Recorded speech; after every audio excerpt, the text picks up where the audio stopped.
Aí galera que curte engenharia clínica, hoje eu vou falar sobre segurança do paciente, porque no dia 17 desse mês de setembro foi o Dia Mundial da Segurança do Paciente, e eu desde já quero mandar um salve para a Sobrasp, que é a Sociedade Brasileira para a Qualidade do Cuidado e Segurança do Paciente. Nela existe um espaço para a gente, que é o grupo de trabalhos temáticos voltados para os riscos não assistenciais, ou riscos não associados com o cuidado, né? Então tem lá um grupo que discute esses temas que são muito relevantes. E o objetivo do vídeo, além de agradecer vocês mais uma vez pelos 19.296 inscritos, pelas 57.930 horas de visualizações e pelo número aqui impressionante de 1.112.363 visualizações. Nunca pensei que um canal como esse tão específico pudesse gerar esse tipo de engajamento, né? Então, sou muito agradecido por isso mesmo, né? De verdade. E aqui eu separei 4 temas para falar para vocês. O primeiro deles é a engenharia clínica com arquitetura. Vocês sabem que os arquitetos são os primeiros que chegam, eles entendem as necessidades de quem vai construir o hospital, faz todos os estudos preliminares, os projetos básicos e finalmente o executivo de arquitetura. Então um projeto seguro, um hospital seguro para o paciente, ele começa com uma arquitetura muito boa, voltada inclusive para a segurança do paciente. Então, para reforçar isso. E além da arquitetura, né, a gente aprender a trabalhar com a Comissão de Controle de Infecção Hospitalar, com a Comissão Interna de Prevenção de Acidentes, com o Núcleo de Segurança do Paciente, que tudo isso é uma lei, e com o SESMIT, que é o Serviço Especializado em Engenharia de Segurança e Medicina do Trabalho. Inclusive, eu recomendo para quem quiser se aprofundar nessa área, que faça uma especialização em engenharia clínica, que é um profissional, o único profissional da área das engenharias, cujo espaço dentro da área hospitalar é garantido por lei. Então, pessoal, pensem nisso, avaliem e fazer uma pós-graduação na área de engenharia clínica. Segundo ponto importante é o engenheiro clínico atuando na investigação de acidentes. Então eu separei aqui alguns tópicos. Por exemplo, a entrevista, né? Teve um acidente, eu lembro do meu primeiro acidente que eu investiguei, foi fogo no paciente. O médico tinha passado, a gente usava uma solução alcoólica, né, com PVPI, que era um desinfetante, e ele não esperou que secasse e entrou com a centelha do bisturi e pôs fogo no paciente. Então a gente teve que explicar o triângulo do fogo, o que aconteceu. Então a investigação do acidente, conversar com as pessoas é muito importante. Outra coisa, a inspeção do equipamento, né? A inspeção do equipamento, os testes, ver se eles estão atendendo leis e normas. Lembrando que às vezes o equipamento funciona, mas ele não está desempenhando. E aí que entra a gente para poder fazer essa análise e ver se além dele estar funcionando, se ele desempenha de acordo com o que deveria desempenhar. O segundo ponto é relatórios escritos, né? É muito importante você, depois de investigar o acidente, determinar a causa, fazer um relatório, reportar isso para por exemplo, para a equipe de tecnovigilância, né, que também é uma outra lei que os hospitais têm que atender. Então essa habilidade de escrever é muito importante para a gente também, para a gente poder comunicar problemas complexos de maneira fácil. Outra, fazer sugestões para que novos acidentes não ocorram. A gente sabe que nós temos o serviço especializado em engenharia de segurança e medicina do trabalho, mas é voltado para a segurança do trabalhador. E há muitos riscos que essa equipe não conhece, que acontece com o paciente, mas também acontece com o trabalhador. Eletrochoque é um exemplo típico, né? Então, essas sugestões para evitar novos acidentes são muito importantes.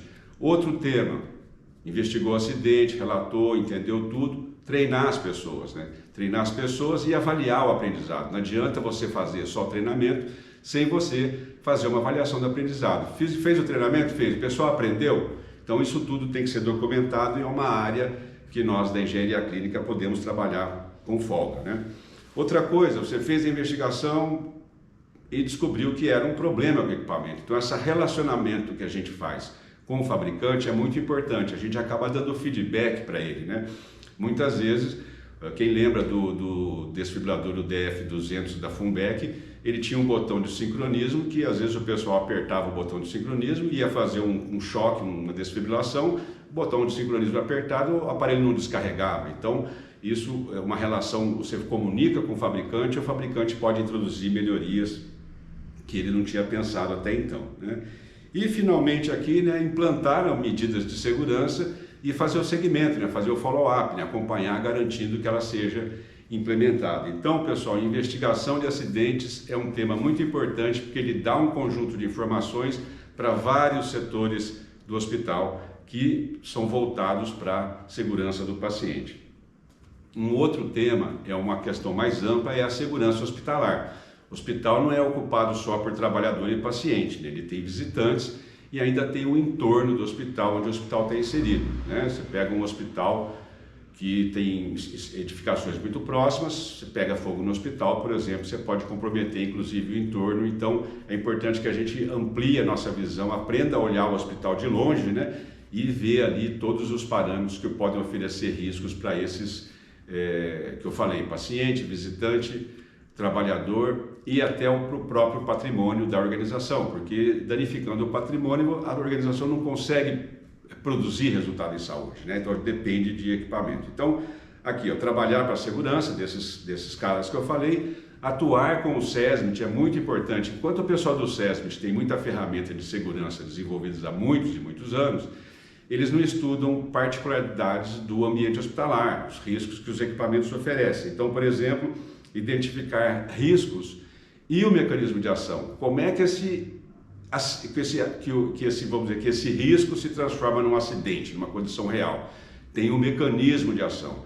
A gente entendendo o mecanismo de ação, a gente vai poder propor medidas muito mais efetivas para evitar que esses riscos ocorram novamente. Então, por exemplo, radiação ionizante, tem vários equipamentos, raio-x, hemodinâmica, arco cirúrgico, fluoroscopia, tomografia computadorizada, PET-CT, tem uma série de equipamentos, bracterapia, radioterapia, que envolve as radiações ionizantes e é uma área de atuação muito importante que a gente precisa de explorar junto com os físicos médicos e junto com os profissionais da segurança do trabalho, né?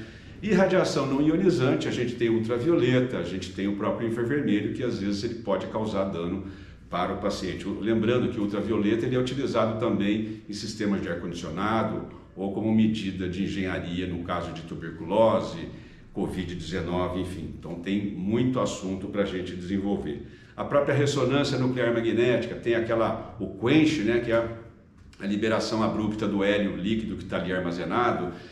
Temos a questão da atração, né, magnética que o campo da ressonância faz com o material ferromagnético. A gente viu recentemente um acidente envolvendo um acompanhante, né, que ele estava armado, entrou na sala, enfim, aí a arma disparou e ele veio a óbito, inclusive. A questão da quimioterapia, né, as capelas de fluxo laminar estão funcionando bem, está direitinho, né? O pessoal por exemplo, usando as bombas de infusão das drogas, né, quimioterápicas adequadamente, as drogas estão sendo preparadas adequadamente, e esses equipamentos que são utilizados, eles garantem que essas drogas vão ser produzidas e utilizadas por bombas de infusão, por exemplo, que estão em acordo com leis e normas, né, calibradas, desempenhando adequadamente. A questão do fogo, né? O fogo tem vários tipos de fogo, fogo de origem elétrica, fogo por combustíveis, por exemplo, a própria queimadura com bisturi elétrico. A gente fez vários vídeos, né? São mais de 500 vídeos no canal, e um deles trata sobre bisturi elétrico. E eu recebi uma mensagem, a paciente falou, olha, faz 70 dias que eu fiz a cirurgia, não cicatrizou até agora, ou seja, isso continua ocorrendo. E as pessoas não sabem, e as pessoas têm que saber. A população tem que saber, tem que ter acesso a essas informações, tem que saber que foi um acidente. Não pode sair do hospital queimado achando que aquilo é normal, né? Não pode acontecer. Então, espaço aí para riscos velhos conhecidos, né? E riscos novos que a gente teve que abordar durante a pandemia, por exemplo. Foi incrível a gente ter que discutir máscara. Máscara para a nossa área hospitalar está resolvida há centenas de anos já, né?